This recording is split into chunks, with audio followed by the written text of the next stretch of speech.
चलिए खबरों में आगे बढ़ते हैं। मंगलवार को विधानसभा में अपने विवादित बयान के लिए बिहार के मुख्यमंत्री नीतीश कुमार ने बिना शर्त माफी मांग ली है। यही नहीं, नीतीश कुमार ने इस बयान को लेकर दुख भी जताया, लेकिन बीजेपी ने नीतीश कुमार के बयान को काफी नहीं माना है। पीएम मोदी ने इसे शर्मनाक बताया, तो साथ ही इंडिया गठबंधन के दूसरे घटक दलों से भी नीतीश के बयान पर सफाई मांगी। जो माताओं बहनों के प्रति ये दृष्टिकोण रखते हैं, वो कभी आपका भला कर सकते हैं? माताएं बहनें, वे आपका भला कर सकते हैं? पूरी ताकत से बताइए, कर सकते हैं? वो आपकी इज्जत बचा सकते हैं? वो आपका सम्मान कर सकते हैं? वो आपका गौरव कर सकते हैं? कैसा दुर्भाग्य आया है देश का! कितने नीचे गिरोगे और दुनिया में देश की बेइज्जती करा रहे हो। मेरी माताएं बहनें, मैं आपके सम्मान के लिए मुझसे जो हो सकेगा कभी पीछे नहीं हटूंगा। मैं इतना ज्यादा महिलाओं के हित में काम किया गया। अगर मेरी किसी बात को लेकर के तकलीफ हुई है तो मैं अपनी बात को वापस करता हूं और मैं अपनी निंदा करता हूं।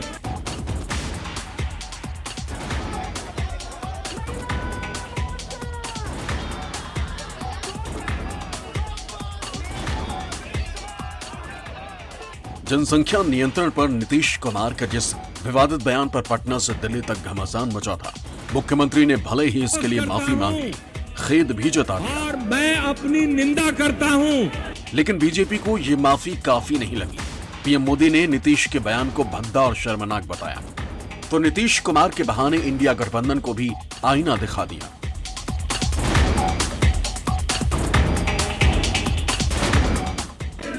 और इतना ज्यादा लड़कियां पढ़ रही हैं, आप क्या महिलाएं पढ़ रही हैं? इतना ज्यादा महिलाओं के हित में काम किया गया और हमने कोई बात कहा है? अगर मेरी किसी बात को लेकर के तकलीफ हुई है तो मैं अपनी बात को वापस करता हूं और मैं अपनी निंदा करता हूं। मैं दुख प्रकट करता हूं कि मेरे किसी एक शब्द के चलते अगर किसी को तकलीफ हुई है तो आपने मुख्यमंत्री शर्म करें। मैं न सिर्फ शर्म कर रहा हूं, मैं इसके लिए दुख प्रकट कर रहा हूं और अपनी सारी चीजों को वापस लेता हूं और मैं महिलाओं के पक्ष में है और जितना काम किया गया है और जितना उनके हित में काम किया गया है और जितना बड़ा काम हो गया। इंडिया अलायंस का झंडा लेकर के घूम रहे हैं, जो देश की वर्तमान सरकार को उखाड़ फेंकने के लिए भांति भांति के खेल खेल कर रहे हैं। वो इंडिया अलायंस के नेता ने विधानसभा के अंदर, जिस सभा में माताएं बहनें भी मौजूद थी, कोई कल्पना नहीं कर सकता है ऐसी भाषा में बद्दी बातें की। कोई शर्म नहीं है उनको। इतना ही नहीं, इंडिया अलायंस का एक भी नेता माताओं बहनों के इतने भयंकर अपमान के खिलाफ एक शब्द बोलने के लिए तैयार नहीं हुआ। मंगलवार को जब मुख्यमंत्री नीतीश कुमार जातीय गणना की रिपोर्ट पर चर्चा का जवाब दे रहे थे, उसी दौरान उन्होंने आरक्षण का दायरा 60 से 75% करने का प्रस्ताव भी पेश कर दिया। 94 लाख गरीब परिवारों को 2 लाख तक की मदद का ऐलान किया, तो लगे हाथ भूमिहीन परिवारों को घर के जमीन के लिए पहले से मिल रही 60,000 की राशि को 1 लाख रुपए करने का ऐलान भी कर दिया। बिहार विधानसभा में नीतीश कुमार ने अपने भाषण में विपक्षी बीजेपी को बैकफुट पर ला दिया, तो लगे हाथ 2024 का एजेंडा भी सेट कर दिया।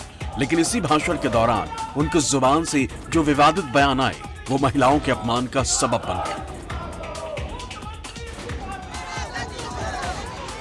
बीजेपी की महिला विधायकों की टोली नीतीश कुमार से इस्तीफा मांगने लगी।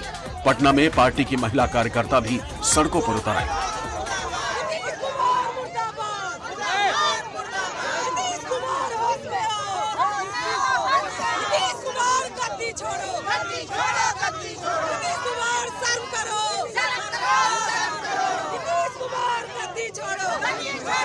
माननीय नीतीश कुमार जी ने जिस तरह सदन में महिलाओं को शर्मसार करने वाला जो वक्तव्य दिया है, आज पूरे देश की महिला जो है आज अपने आप को जो उन्होंने निर्लजता का काम किया है, सभी लोग इसके लिए उन्होंने पुतला दहन करिए, पूरे महिलाओं में आक्रोश है। और जिस ने अभद्र भाषा का प्रयोग किया, जिस तरह से अमर्यादित होकर के अपनी बातों को रखा है, हम लोग उसका विरोध करते हैं और उनसे इस्तीफा की मांग करते हैं। बिहार की सभी महिलाएं ऐसे मुख्यमंत्री से जो देश ही नहीं विदेश में भी बिहार को शर्मसार करे, उनसे इस्तीफे की मांग करते हैं।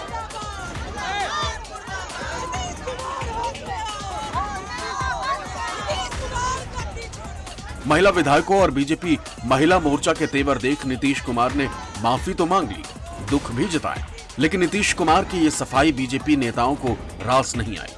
पूर्व मुख्यमंत्री और आरजेडी नेता राबड़ी देवी ने भी माफी के बाद नीतीश कुमार के बयान को नजरअंदाज करना बेहतर समझा, लेकिन अपमान पर सियासी घमासान थम नहीं सका। नहीं, देखिए तो बहुत ही मूर्खतापूर्ण बयान है। ये क्या विधानसभा और विधान परिषद सेक्स एजुकेशन की जगह है क्या? और वहाँ पर क्या सेक्स एजुकेशन की क्लास चल रही थी क्या? और आपने जो विषय रखा उसका क्या संबंध था कास्ट सर्वे से, बाकी चीज़ों से? और ये कोई पहली बार उन्होंने टिप्पणी ही की है, कुछ दिन पूर्व भी इसी प्रकार का उनका भाषण हुआ था। तो मुझे लगता है कि अब ये मुख्यमंत्री के पद पर बने रहने लायक नहीं हैं। अब मुख्यमंत्री को इस्तीफा दे देना चाहिए और किसी अति पिछड़े को मुख्यमंत्री घोषित कर और उनको कोई और काम करना चाहिए। कोई भी व्यक्ति अपने सेंसेस में, अपने होशो हवास में ऐसा बयान करेगा, और मुख्यमंत्री बयान कर रहे हैं, असेंबली में कर रहे हैं, एकदम इतनी शर्मनाक बात है। मुझे एकदम इतनी भर्त्सना के लायक बात है। मैं तो एकदम खुद शर्मिंदा हूँ कि मेरे प्रांत का मुख्यमंत्री इस प्रकार का बयान करता है। साहब, इससे घटिया रिमार्क कोई हो सकता है? और इससे गिरा हुआ रिमार्क? ये बिहार नहीं देश के महिलाओं का अपमान किए हैं।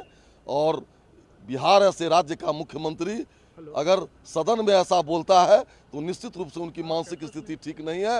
वो मानसिक स्वास्थ्य कार्ड जारी करें और अविलंब इस्तीफा दें। इस्तीफा से कम हम लोग नहीं मानेंगे। और माननीय मुख्यमंत्री जी ने कोई जानबूझकर ये शब्द का प्रयोग नहीं किया है, ये अनायास ये शब्द निकल गए हैं।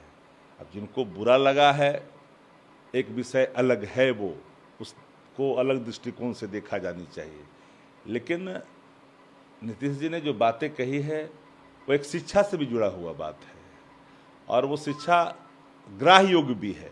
अब इसको ज़्यादा मूर्त रूप, अलग रूप देना ये हमको ठीक कहीं से नहीं प्रतीत होता है।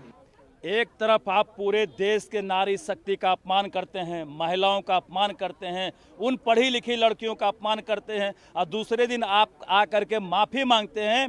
इससे यह स्पष्ट है कि आपकी मानसिक स्थिति ठीक नहीं है। आपको पागल खाना जाना चाहिए। आप मुख्यमंत्री के चेयर पर रहने के लायक नहीं है। आपको हर हाल में इस्तीफा करके राजगीर चले जाना चाहिए।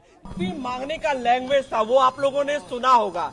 अगर कोई मेरी बात से आहत हुआ है तो मैं माफी मांगता, मैं खुद को निंदा अपने करता हूँ। तो ये मुख्यमंत्री डायरेक्ट माफी नहीं मांग रहे। आज भी उनका जो जिलेबी कुमार माननीय विजय चौधरी जी हैं, उन्हीं के लैंग्वेज लिटरेचर पर आज वो विधानसभा में आकर इस्तीफा मांगे। इस्तीफा अगर मांगना है तो गांधी मैदान में खड़ा होकर तेजस्वी यादव मुख्यमंत्री मांगे।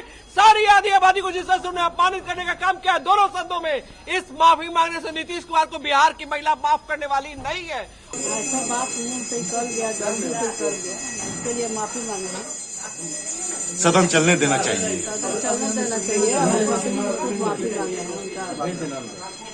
बाद में पछतावा है कि कैसे गलती से। नीतीश कुमार के बयान ने आम आदमी पार्टी से दो हाथ कर बोर हो चुकी दिल्ली बीजेपी को भी इंडिया गठबंधन के खिलाफ नया और धारदार सियासी हथियार थमा दिया। दिल्ली के बिहार भवन के सामने बीजेपी की पूरी पलटन नीतीश कुमार पर टूट पड़ी। चंडीगढ़ से राजस्थान तक सियासी पारा आसमान छूने लगा।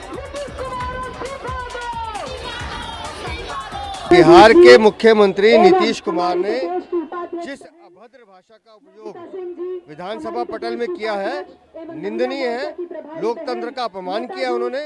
नारी जाति देश की शक्ति है, महिला हमारी देश की शक्ति है, जिसको हम देवी की तरह पूजते हैं। ऐसी शक्ति के खिलाफ ऐसे अमर्यादित शब्द, जिसको बोलना तो दूर सुनना भी अब घृणा आती है, ऐसे शब्दों का उपयोग नीतीश कुमार कर, एक देश का मुख्यमंत्री कर रहा है। नीतीश कुमार को शर्म आनी चाहिए, उन्हें इस्तीफा देना चाहिए। एक व्यक्ति महिलाओं के लिए ऐसी बात सदन के फ्लोर पे कैसे कह सकते हैं? महिलाओं की स्थिति क्या हुई होगी? जो सुन रहा है वो सोच रहा है कि ये नीतीश कुमार हैं, तो मुझे लगता है कि ये वो नीतीश कुमार अब रहे नहीं। इंडी अलायंस के ये प्रधानमंत्री के दावेदारों में इनकी पार्टी लगती है, इनको बनाने में, लेकिन अब ये स्टेटमेंट के बाद नीतीश कुमार जी एक गौन केस लगते हैं। उन्होंने बिहार की सभ्यता को कलंकित करने का काम किया है। ऐसा इंसान जो कि अपने आप को एक इंडी अलायंस का बहुत बड़ा पार्टनर मानता था और प्रधानमंत्री का दावेदार मानता था, उसकी मानसिकता इतनी घटिया और इतनी गंदी हो सकती है। मैं पूछना चाहता हूं प्रियंका गांधी से, वो क्यों नहीं बोल रही? अब क्या आपकी औरतों के प्रति आपकी संवेदनशीलता केवल और केवल गंदी वोटों के तक सीमित रह गया है? ऐसी गंदी मानसिकता के लोगों के खिलाफ आप बोलेंगे भी नहीं अब आप? उन्होंने माफ़ी मांग ली है, तो मुझे लगता है अब इस बात को हमें भूल जाना चाहिए। लेकिन यह है कि पब्लिक स्पेस में जितने भी लोग हैं, थोड़ा हम सबको कोशिश करना चाहिए अपने वाक्य को ठीक से रखें। और वो एक प्रदेश के मुख्यमंत्री हैं, वज़ीर आला हैं, और वहाँ पर वो इस तरीके से, जिस तरीके से उन्होंने कहा है, बिल्कुल ही एक वल्गर किस्म की लैंग्वेज थी। उसको वो कह सकते थे कि जब जितनी महिला ज़्यादा पढ़ेंगी वो अपनी औलाद को कब पैदा करना वो वक्त तय करेंगे, मगर बजाय उसके इस तरह से बिल्कुल ही एक वल्गर तरीके से उन्होंने जिस तरीके से उसको डिस्क्राइब किया है अपने एक्शन से, अपने अल्फाज से, ये बिल्कुल ही सही नहीं है। भाई कम से कम आप इस बात का तो लिहाज रखिए कि आप कहाँ पर खड़े होकर बोल रहे हैं। मुझे लगता है कि कोई भी कंसर्न नहीं था कि वो कह क्या रहे हैं। अगर उनको नॉलेज देनी थी तो बहुत सारे तरीके हैं जिस तरीके से नॉलेज दे सकते हैं। एक्शंस और वर्ड्स दोनों ही बहुत भद्दे थे और एक भद्दे मजाक की तरह थे। पूरी महिलाओं को उससे शर्म आई और वो सुन नहीं सकती हैं। Concerned that the way he spoke was like a C-grade movie dialogue in the assembly, in front of women, in the assembly, in front of everyone. जो सपना देख रहे थे प्रधानमंत्री की कुर्सी तक जाने का, जो अलायंस बना रहे थे, वो बिखर गया। और इस बयान के बाद सिर्फ नीतीश कुमार समाप्त नहीं होंगे, देश भर की महिलाएं, हमारी बहनें इंडिया अलायंस को अब समाप्त कर देगी। और चौथा विषय ये है कि आखिर वहाँ इंडिया अलायंस में सोनिया जी भी हैं, प्रियंका जी भी हैं, हमारी ममता जी भी हैं, तो उनका क्या रुख होगा? क्या ऐसे व्यक्ति के साथ चलना चाहेंगे? बेशक नीतीश कुमार की माफी के बाद ये मुद्दा देर सवेर थम तो जाएगा, लेकिन खुद नीतीश कुमार भी इसे शायद ही भूल पाएंगे, क्योंकि माफी के पहले उन्हें बेहद कठोर शब्दों का सामना करना पड़ा। किसी ने कहा शर्म करो, किसी ने कहा ये उम्र का असर है, किसी ने कहा सठिया गए, तो किसी ने कहा ये उनका अंतिम समय। सौरभ कुमार, पटना, न्यूज़ 24। मुख्यमंत्री शर्म करें।